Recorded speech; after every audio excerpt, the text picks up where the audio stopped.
Okay, so let's read some economic tea leaves as we speak. And earlier you saw the business expectations survey report released yesterday by the Central Bank of Nigeria, talking about expectations of folks in the industry. A survey said more than 1,000 folks were surveyed in the report, according to the financial regulator, says they're expressing optimism on the state of the macroeconomic business activity, financial conditions.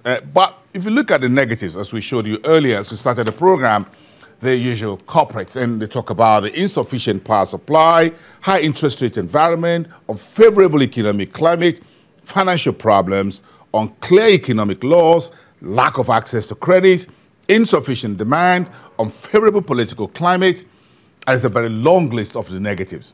But if you look at the PMI that we got a few days ago, the purchasing managers' numbers show some positive reading, 58.2 by the central bank, and independent ABN Quest at 58.9 reading. So this is positive. Then we're all looking forward to second quarter GDP numbers will be out on Monday, 9 a.m. according to the Statistics Office, and the third quarter foreign trading goods data by 5 p.m. local time. So let's take what we know, begin to look at what we don't know. Let's cross over to our Abuja studios where Paul Alaje, who is a development economist and a senior economist at SPM Professionals, is standing by to talk to us this morning, take us through what we know, then give us a sense of what we don't know. Good morning. It's good to have you. When a PMI comes out almost at the same time around the world, South Africa's PMI came out, you have the global PMI as well, so Nigeria was not an exception.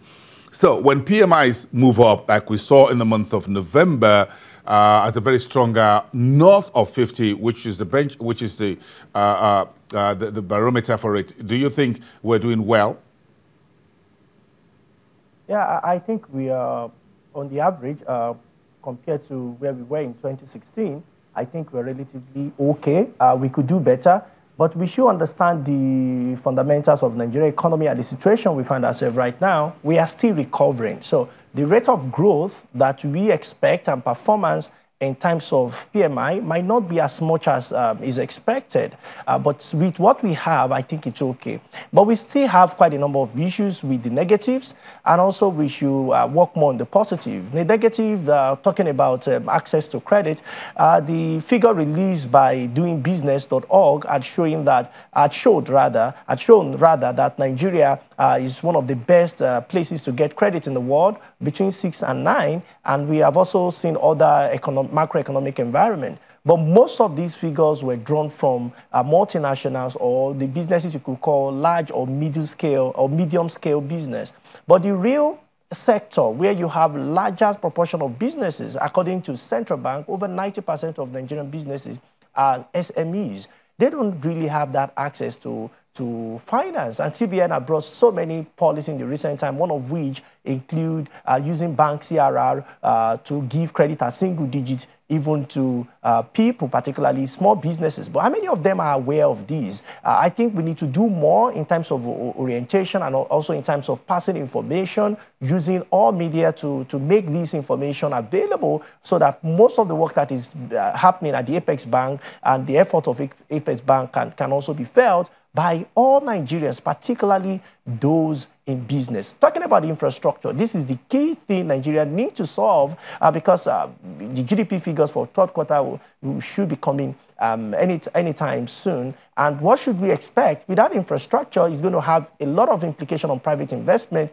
But when you see with what is happening with 2018 budget, government expenditure, which is a key component of GDP, is really relatively slow compared to what you have about 2 years ago when we were even in the middle of recession. But you release this time, although we are hearing that some money are being released, but it is not the money released that is captured. It is money that is spent or given to contractor for execution. That is what counts at the end of the day. So what do I expect at the end of the day? Yes, it appears we are improving, but the rate of improvement is really slow. And if this continues, the figures we may be seeing may appear to be flat, possibly plus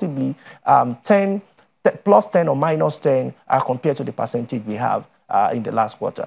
So if we look at our business expectations in terms of what folks believe is the business confidence index, whether there's going to be new employment, financial availability, as you talk about working capital, access to credit. Yes, you look at the credit to economy in the MPC communique, I think about 2.4% against 2.3%, 2.33%. That's against the annualized forecast of 12.4%. So access to credit for the private sector is still very low. But then when folks say they have confidence in this market, in this economy, what exactly are they saying? Yeah, when there's confidence, you should know who is speaking. If foreigner says they have confidence, they are looking purely at your demand side.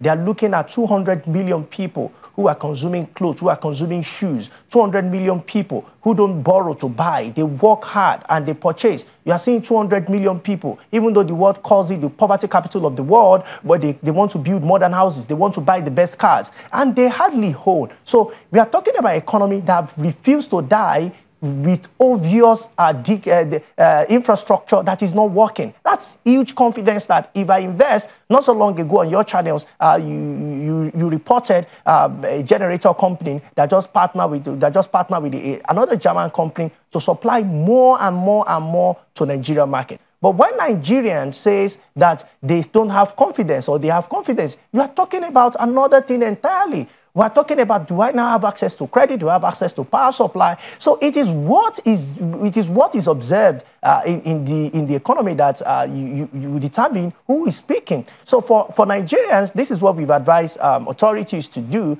perhaps to create a special bank for SMEs or to reconstruct the microfinance bank who should be doing that. But the rate at microfinance bank today, it's about 60% per annum. That is 5% per month. And commercial bank, 25 to 28% per month.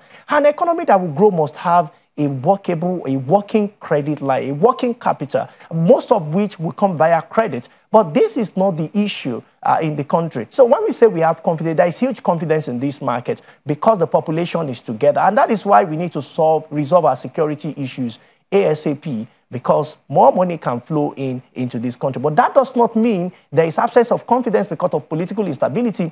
Over the years, every 4 years, every pre-election year, two things that happen.